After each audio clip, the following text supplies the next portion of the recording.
Olá a todos, chamo a todos bem-vindos a mais um vídeo do canal da nossa Igreja Luterana de Interlagos. Quero trazer o texto, a exposição feita neste domingo de terceiro domingo após a Epifania. Nós estamos meditando sobre a temática Deus se manifesta ao longo deste tempo de Epifania e hoje Deus se manifesta aos afastados. Se você quiser compreender um pouco melhor tudo aquilo que eu for dizer aqui, você pode fazer a leitura do texto base, que é o texto do profeta Jonas. Jonas capítulo 3, versículos 1 a 5 e depois versículo 10. Mas se preferir, pode ler todo o texto de Jonas, são apenas 4 capítulos. Queridos, neste terceiro domingo após a Epifania, damos prosseguimento então nessa série que temos feito a respeito da manifestação de Deus. Domingo passado, nós vimos como Deus se manifesta às pessoas tementes. E aí nós vimos o que é ser temente. É ter reverência, ter respeito, é obedecer e também ter medo, temor a Deus. Domingo passado, nós refletimos também sobre como Deus se manifesta aos tementes hoje. Nós vimos que Deus pode se manifestar de inúmeras formas. Nós não podemos colocar Deus em uma caixinha dizendo que Ele não pode se manifestar de alguma forma, mas que Ele escolhe preferencialmente se manifestar por meio da palavra e também dos sacramentos. Agora, como nós estudamos que Deus se manifesta aos tementes, nós podemos ter uma impressão equivocada de que Deus se manifesta apenas aos tementes. Por isso, nessa exposição deste domingo, nós já podemos tirar qualquer pensamento nesse sentido, porque nós iremos refletir agora exatamente sobre como Deus se manifesta aos perdidos, aos afastados. E essa é uma ênfase do tempo de Epifania. Deus não se manifesta apenas aos tementes, Deus não se manifesta apenas a um povo, a uma etnia, Deus não se manifesta apenas a uma igreja, a uma denominação, a membros, adeptos de uma religião. Deus se manifesta a todos. A Epifania é a manifestação de Deus ao mundo, seja homem, mulher, adulto, criança ou idoso, seja de direita ou de esquerda, seja ocidental ou oriental, rico ou pobre, Deus se manifesta a todos. Por isso, nada mais justo do que hoje refletirmos sobre o fato de que Deus se manifesta aos afastados e às pessoas que estão distantes de sua presença. E não haveria um texto mais rico, mais fascinante de estudarmos essa temática de Deus se manifestar aos afastados, senão pegando o texto do profeta Jonas. O livro de Jonas é um livro bem curto, bem sucinto, são apenas 4 capítulos que podemos ler numa tocada só. Como nós estamos fazendo o projeto A Bíblia ao longo do ano, seguramente quando nós chegarmos no livro de Jonas, iremos fazer essa leitura em um dia apenas. E talvez você possa se recordar dos tempos de escola dominical, porque seguramente a história de Jonas é uma história que volta e meia é contada para as crianças.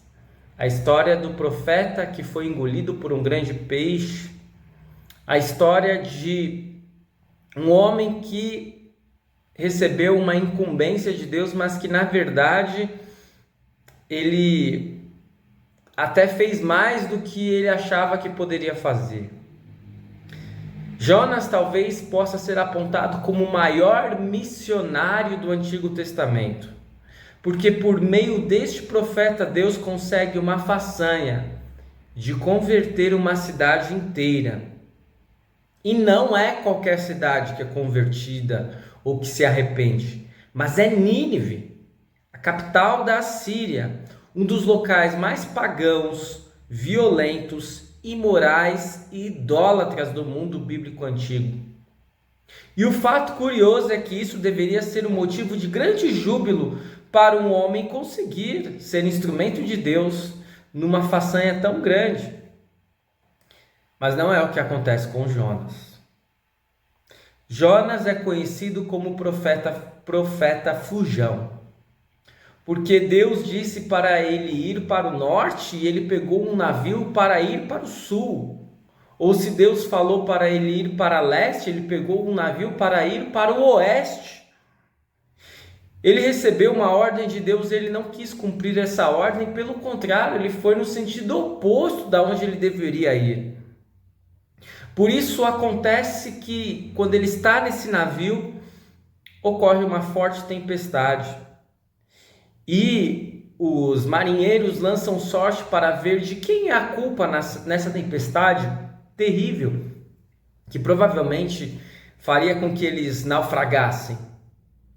E eles descobrem que o culpado é Jonas, pois Jonas havia desobedecido a Deus.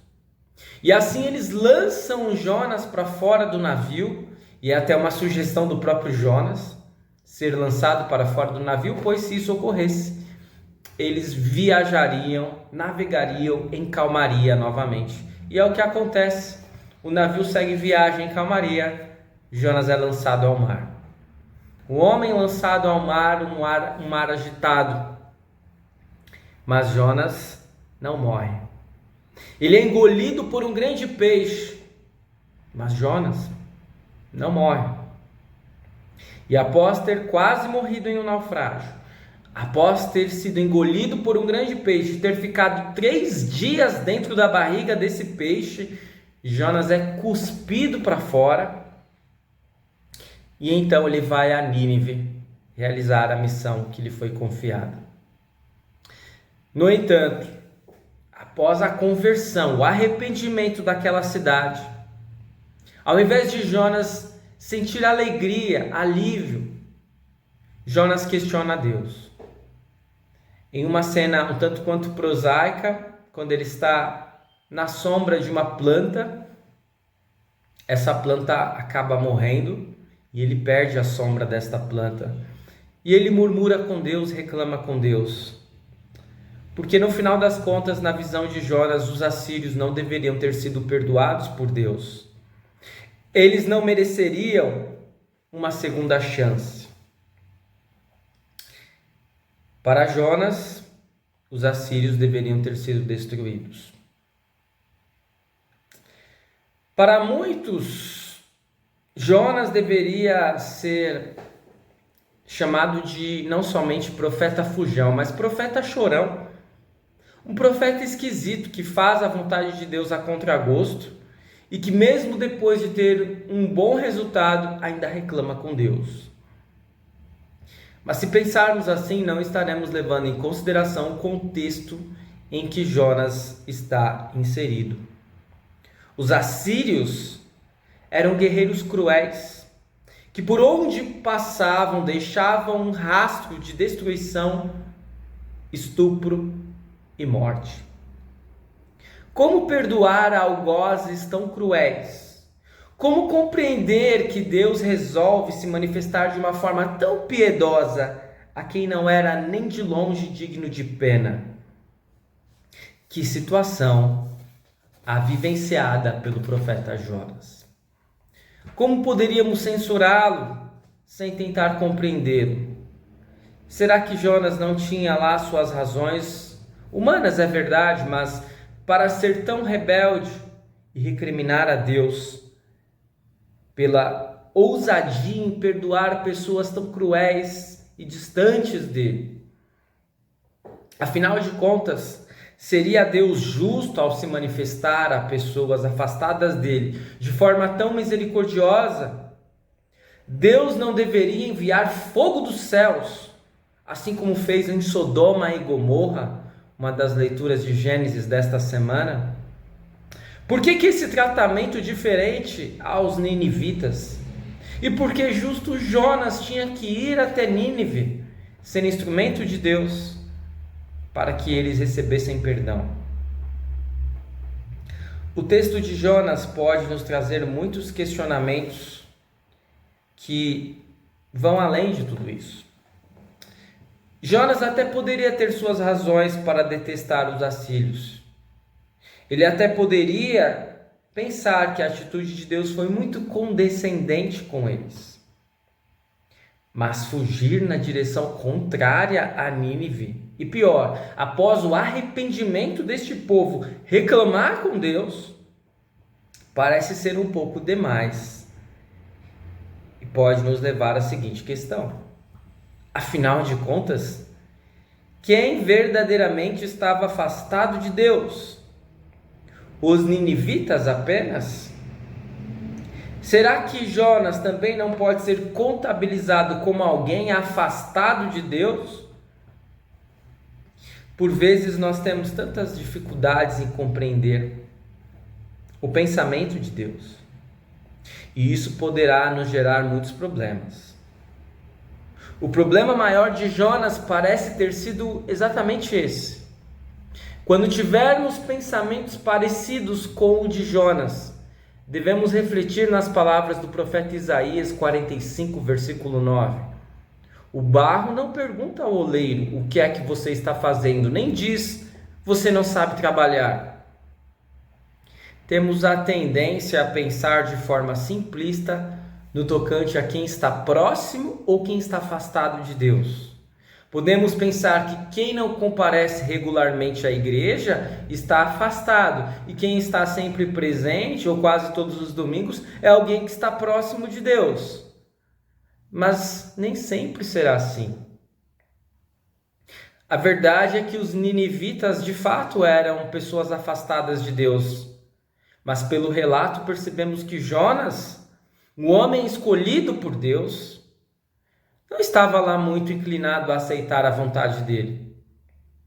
Portanto, se Jonas não era alguém assim tão afastado de Deus, ele também não era alguém tão próximo a Deus. Ainda assim, algo que não pode deixar de ser dito: Deus se manifestou aos ninivitas de forma graciosa e misericordiosa. Mas da mesma maneira ele se manifestou a Jonas. Basta pensarmos que quando Jonas tomou a primeira atitude de ir na direção contrária a que Deus apontou que ele deveria ir, ali mesmo Deus já poderia ter eliminado Jonas da face da terra. Mas Deus teve paciência com ele. Continuou firme na resolução de que seria Jonas quem iria pregar em Nínive. Deus protegeu os ninivitas da destruição completa, assim como protegeu Jonas de um naufrágio, de um grande peixe. No entanto, Deus não poderia ser condescendente com a atitude de Jonas de menosprezar o arrependimento dos assírios. E nisto nós percebemos como Deus se manifesta aos afastados. Ele se manifesta aos ninivitas, oportunizando que eles se arrependam e não sejam destruídos. E Deus se manifesta a um homem que não tem compaixão e misericórdia, escolhendo este homem para ser seu pregador e missionário. E tudo isso demonstra como que Deus é. Deus é misericordioso. Deus é grandioso. Ele não se deixa levar pelas aparências e nem pelas inclinações ruins dos seres humanos. É curioso como a história de Jonas é tão antiga e repleta de eventos fantásticos que pode nos levar a pensar que essa história ela é mítica, ela não ocorreu. Mas duas das coisas mais fantásticas, no entanto, até de certo modo já ocorreram de uma forma mais datada historicamente. Uma foi um homem ser engolido por um grande peixe e sobreviver. Na realidade, ele não foi engolido por um grande peixe, mas por uma baleia jubarte, e sobreviveu. Já ouviram essa história? Michael Packard, Um norte-americano de 56 anos ficou conhecido no mundo em 2021. Enquanto mergulhava em busca de lagostas na península de Cape Cod, em Massachusetts, sua embarcação foi atingida por uma baleia jubarte. Michael revelou que pensava ter sido engolido por um tubarão, mas quando procurou pelos dentes, percebeu que estava na enorme boca de uma baleia. É claro que ele não chegou a ir para a barriga do animal, mas ele contou a história porque ele sobreviveu. Ele não ficou 3 dias na barriga do animal, como Jonas, apenas alguns segundos na boca de uma baleia, mas sobreviveu. A segunda foi a conversão de uma cidade. Charles Finney teria convertido 10% de uma cidade em apenas um ano. E talvez você esteja pensando que isso nem de longe é uma cidade inteira, mas se levarmos em consideração que as populações eram diferentes e que em Nínive viviam cerca de 120 mil pessoas e que Finney teria sido responsável por quase 500 mil de conversões ao longo de sua vida, podemos chegar à conclusão de que a história de Jonas não é tão impossível assim. Ainda mais porque não foi exatamente Jonas quem converteu os ninivitas, e tampouco foi ele que por ele mesmo sobreviveu na barriga do grande peixe. Ainda que Deus não se manifeste aos afastados hoje de uma forma tão miraculosa quanto no relato de Jonas, é certo que ele continua se manifestando aos afastados hoje. E a questão é, de que forma ele faz isso? Se para os ninivitas Deus escolheu um homem errante e controverso para levar sua mensagem, hoje não é muito diferente. Deus escolhe diferentes pessoas com defeitos e grandes erros por vezes, semelhantes aos de Jonas, para ser seu instrumento na busca de pessoas afastadas. E dentre essas pessoas com erros graves e semelhantes, estou eu, estão vocês. Você não está aqui à toa hoje. Seguramente Deus tem um plano que envolve você na busca por pessoas que não conhecem ou que insistem em se afastar dele. Deus também tem um plano para você caso você seja o afastado da vez. Assim como ele teve para Jonas, o profeta fujão. Talvez Deus esteja utilizando exatamente este momento, esta mensagem, esta reflexão para fazer isso. Basta termos ouvidos e olhos atentos. E assim nós poderemos perceber como Deus está se manifestando a nós. Quando Jesus veio ao mundo, ele veio em busca de todos. E no final das contas, toda a humanidade estava afastada de Deus, necessitava ser reconciliada por ele. Por isso, Jesus veio como um humilde menino. Ele encarnou e seguiu fielmente todos os preceitos que precisava seguir. Jesus morreu por todos e ressuscitou para nos dar a certeza de que todo aquele que nele crer não mais pereça, mas tenha a vida eterna. E que esta verdade que habita em nosso coração nos faça refletir que precisamos mudar, que não podemos julgar as pessoas com uma régua humana, mas precisamos utilizar a régua de Deus, que é muito mais misericordiosa e amorosa do que a nossa. Que Deus nos utilize na busca de outras pessoas afastadas, que assim como nós, necessitam de perdão, vida e salvação. E quando formos nós os afastados, que possamos nos lembrar de qual é o caminho para casa, que é Cristo Jesus, o nosso Senhor. Espero que este vídeo tenha sido de grande relevância para a sua vida. Continue seguindo os nossos vídeos, o nosso canal Luterano de Interlagos, o nosso projeto, a Bíblia ao longo do ano. Leia a Bíblia e tenha a cada dia um comentário a respeito de pelo menos 4 capítulos. Fique na paz do Senhor. Até o nosso próximo vídeo. Muito obrigado por assistir.